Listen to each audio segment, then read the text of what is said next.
Hi, my name's Dawn Walker-Elders. I'm with Lewiston Adult Ed College Transition Program. Welcome and congratulations for your participation in this program. It is really a gem.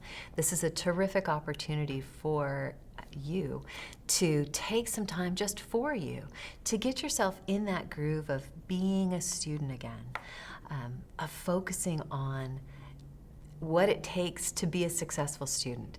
And that's why we're here, to help you hone your skills and get to a place where you will be a successful student as you go back to college. Over the next 14 weeks, 12 if you're in the summer program, we're going to look at basic math skills through Algebra 1, critical reading, writing, lots of writing, everything from journals to an APA format research paper, and college study and survival skills.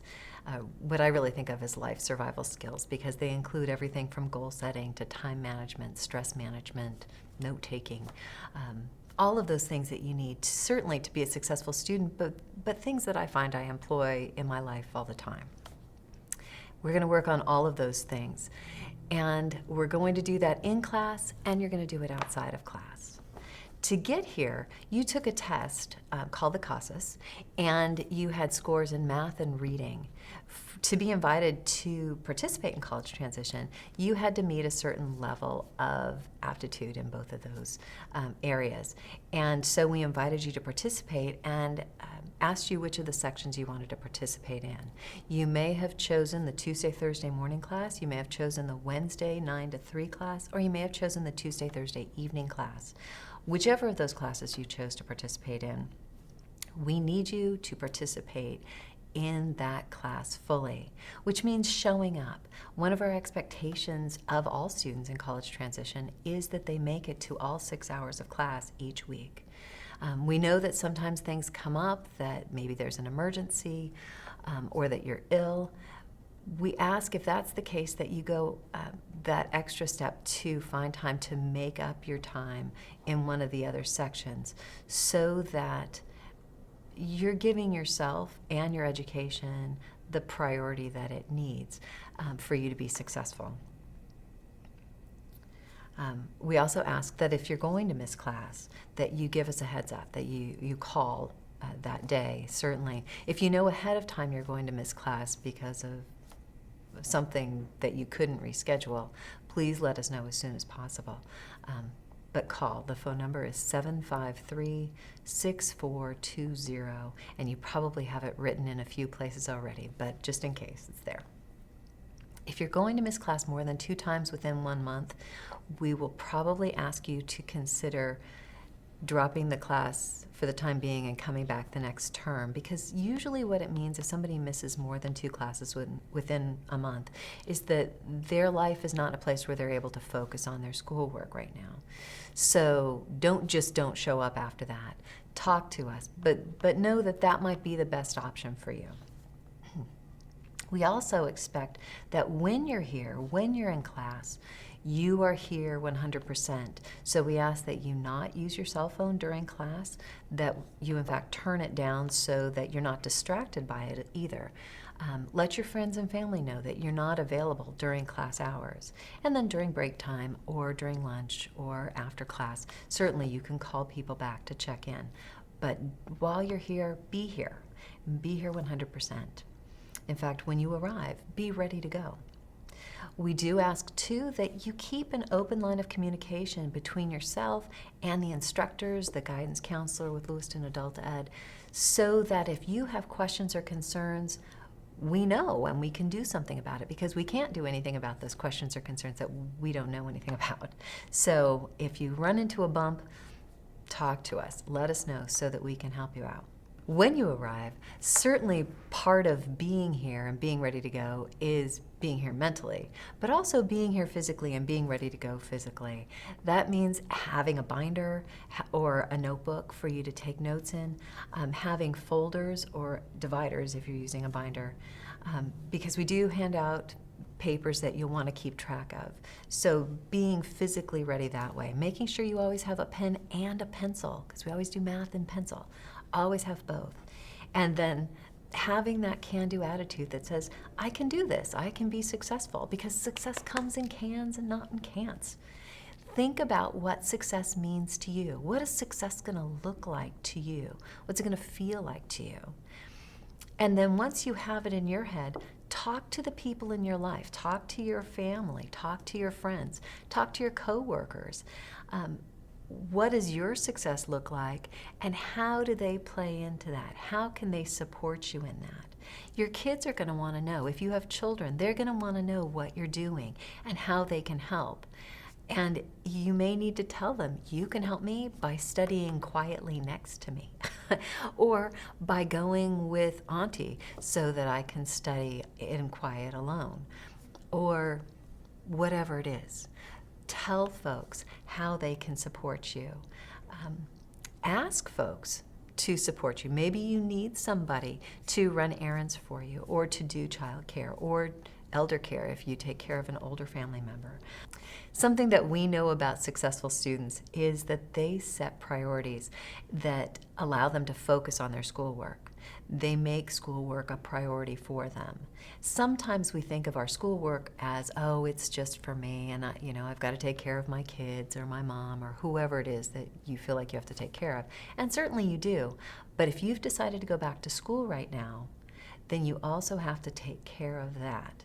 Knowing that the whole reason you're going back to school is to improve your quality of life, and isn't that going to have a positive impact on the other people in your life? Kind of like when the mask drops down in the airplane, you put your own mask on before you help the person in the seat next to you.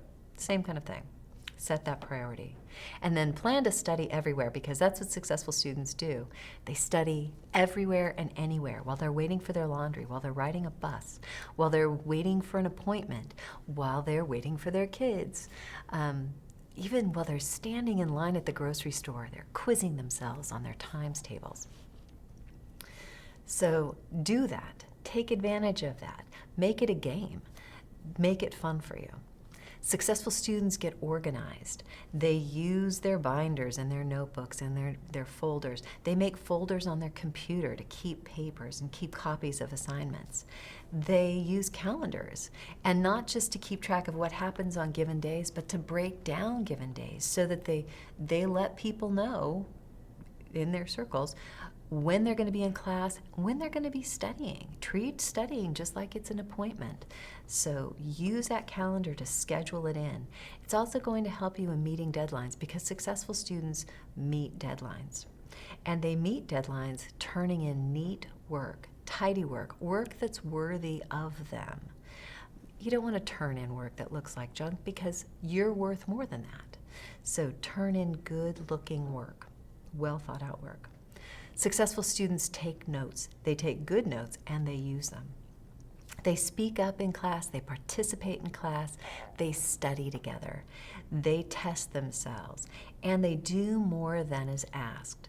If you are asked to do something in class, certainly do the assignment, but think about how can you stretch it, how can you make it a little bit more, because that little bit more is what's going to make it your own. So one of the things that successful students do is they read actively. In fact, one of the ways that we teach active reading in college transition is called Read Without Reading. And so what it really is you're looking at your work and looking at the assignment to identify what are the important points in the assignment. So you'd sit down with your text, or whatever the reading assignment's in. You'd sit down with the chapter and look at what's the title, what are the headings throughout the section, what are the subheadings, what are the graphics, what pictures or diagrams or charts are there, and what captions are associated with those. What are the questions at the end of the chapter? Because all of those things give you a framework to think about what the chapter's about. And you can ask yourself questions about, including, what is this chapter about, and what do I already know about that subject? When you look at the questions, start to answer them. Maybe the first question is, what is a comma splice? You would write the answer, a comma splice is, and if you know what a comma splice is, finish the question, finish the answer. If you don't know what a comma splice is, just tuck it away in your brain so that when you go back to read through the chapter, you'll be looking for that idea of a comma splice. You do that with all of the questions. So you read each one and you start to answer it. If you know the answer, finish the answer. If you don't know the answer, just hold on to it. Then go back to the beginning of the chapter and read through. But when you're reading through, you've already got that framework that you became familiar with by looking at the headings and the pictures, etc. So that as you're reading, things are going to jump out. Oh, wait, that was one of those questions. And as you come to the answer of one of the questions that you remember, go over, fill in the answer. Include it in your notes and think about those key topics, those key words, those key ideas in the reading to see if you have questions of your own about them. Because those are questions that you may be able to find answers to in the text, or you may want to bring to class for class conversation, for the class discussion, to generate more thought, to get answers, whether from other classmates or from the instructor, or just to sort of tease out the topic. That's reading without reading. In fact, there's a lot of reading going on, but it's more involved, it's more engaging, and it's a way that when you work with text, it will stick with you more. So that's an example of a college study skill that we give you and that we utilize throughout the class. There are many, many more. These next several weeks are going to be a great opportunity for you. I look forward to working with you.